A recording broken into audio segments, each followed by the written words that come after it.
Hello అండి. Welcome to our channel. అందరూ ఎలా ఉన్నారు? నేనైతే చాలా బాగున్నాను. ఈరోజైతే కరాచీ హల్వా స్వీట్‌తో మీ ముందుకొచ్చేసాను. ఇది ఎలా తయారు చేసుకోవాలో లెట్స్ స్టార్ట్ వీడియో.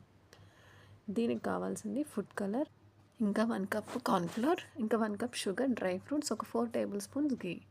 ఫస్ట్ అయితే మనం ఏ కప్పుతో అయితే కార్న్‌ఫ్లోర్ తీసుకున్నామో అదే కప్‌తో 2 కప్స్ వాటర్ అయితే యాడ్ చేసుకొని ఉండలు లేకుండా బాగా మిక్స్ చేసి పక్కన పెట్టేసుకుందాం.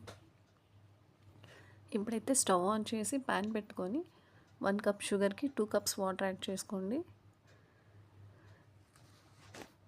షుగర్ కరిగే వరకు కలుపుకుంటూ షుగర్ కొంచెం బాయిల్ అయ్యాక ఇందులో మనం ఇందాడ కలిపెట్టుకున్న కార్న్‌ఫ్లోర్ మిశ్రమాన్ని వేసేసుకుందాం. ఇది ఇక్కడ ఉండలు కట్టుకోకుండా జాగ్రత్తగా కలుపుకోవాలండి. సో స్లో ఫ్లేమ్లో పెట్టుకొని ఒక 2 టేబుల్ స్పూన్స్ ఘీ యాడ్ చేసుకొని ఇది కలుపుతూ ఉండాలి. ఉండలైతే కట్టకూడదు.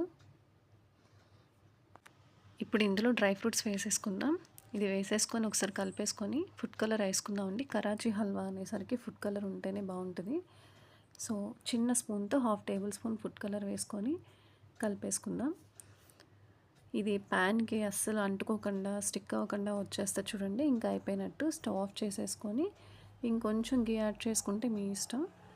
ప్లేట్కి అయితే ఘీ అప్లై చేసేసుకొని పెట్టేసుకుందాం. ఇప్పుడు దీంట్లోకి ట్రాన్స్ఫర్ చేసుకుందాం. చూసారా హల్వా స్టిక్ అవ్వకుండా ఎలా వచ్చిందో. దీన్ని నీట్గా సపరేట్ చేసేసి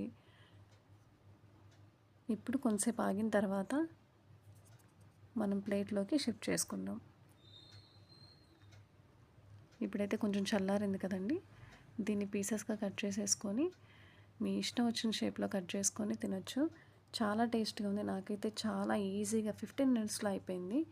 ఇంత ఈజీ స్వీట్ చాలా బాగుంటుంది. డెఫినెట్గా ట్రై చేయండి. ప్లీజ్ నా ఛానల్ని సబ్స్క్రైబ్ చేసుకోండి. Thank you so much for watching. ఇలాంటి రెసిపీస్ ఎన్నో మరెన్నో వస్తాయి. ప్లీజ్ నా ఛానల్ని సబ్స్క్రైబ్ చేసుకోండి.